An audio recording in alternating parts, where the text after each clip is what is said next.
Sunday کو میں کوئی میٹنگ اٹینڈ نہیں کر سکتا۔ ان کے مینیجر سے بات کر کے یہ میٹنگ ڈیلے کروا دو۔ اگر وہ نہ مانے تو تم بابر صاحب کے ساتھ میٹنگ اٹینڈ کر لینا۔ اس کی بات پر مایا تو کچھ پل کے لیے خاموش ہوئی، لیکن اگلے ہی لمحے وہ کھل کر ہنسنے لگی۔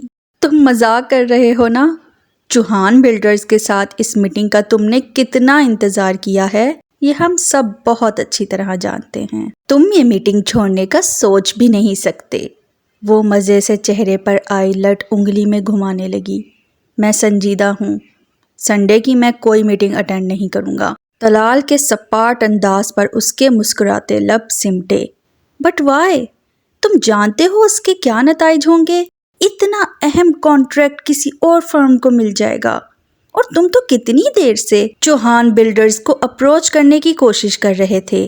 ایسا کیا ہو گیا کہ تم اتنی ضروری میٹنگ اٹینڈ نہیں کر سکتے؟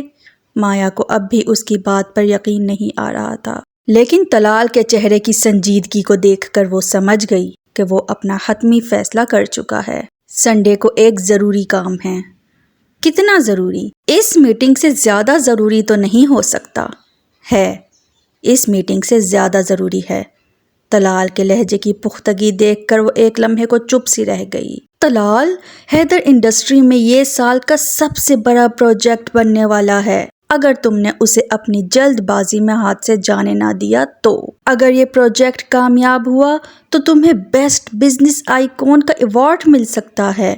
مایا نے ہار نہیں مانی اور اسے سہانے خواب دکھانا شروع کر دیے۔ مایا، زندگی میں کبھی کبھار ایسا مقام بھی آ جاتا ہے جہاں کسی بھی قسم کا کوئی بھی نفع نقصان اہمیت نہیں رکھتا۔ بعض حالات ایسے بن جاتے ہیں جب ہمیں اپنا برسوں پرانا خواب چھوڑنے میں بھی دشواری محسوس نہیں ہوتی۔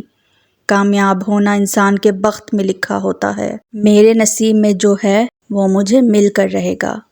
طلال سیٹ سے ٹیک لگائے نہایت اطمینان سے بیٹھا تھا، لیکن کسی چیز کو حاصل کرنے کے لیے جدوجہد کرنا بھی ضروری ہے۔ اس طرح عین وقت پر قدم واپس موڑ لینے سے فرم کا نام ڈوب جائے گا۔ تم یہ نقصان برداشت کر لو گے؟ مایا نے اپنی آخری کوشش کرنی چاہی۔ اس مادی نقصان کو میں قبول کر لوں گا، لیکن یہ میٹنگ اٹینڈ کرنے سے جو نقصان میرا ہوگا وہ تو شاید میری جان ہی لے جائے۔ آخری جملہ اس نے زیر لب اپنے آپ سے کہا۔ جیسی تمہاری مرضی، میں ٹرائی کروں گی کہ میٹنگ آگے ہو جائے۔ بہرحال میٹنگ میں تمہاری شرکت ضروری ہے۔ مایا گہری سانس لے کر اٹھ کھڑی ہوئی۔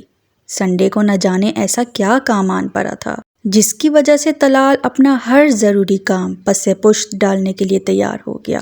طلال سے پوچھنا بیکار تھا، کیونکہ جو بات اس نے شیئر نہیں کرنی ہوتی وہ بات اس سے کوئی اگلوا نہیں سکتا تھا۔ طلال آنکھیں موندے ٹیک لگائے بیٹھ گیا۔ بند آنکھوں کے پیچھے سوچوں کا ایک جہان آباد تھا۔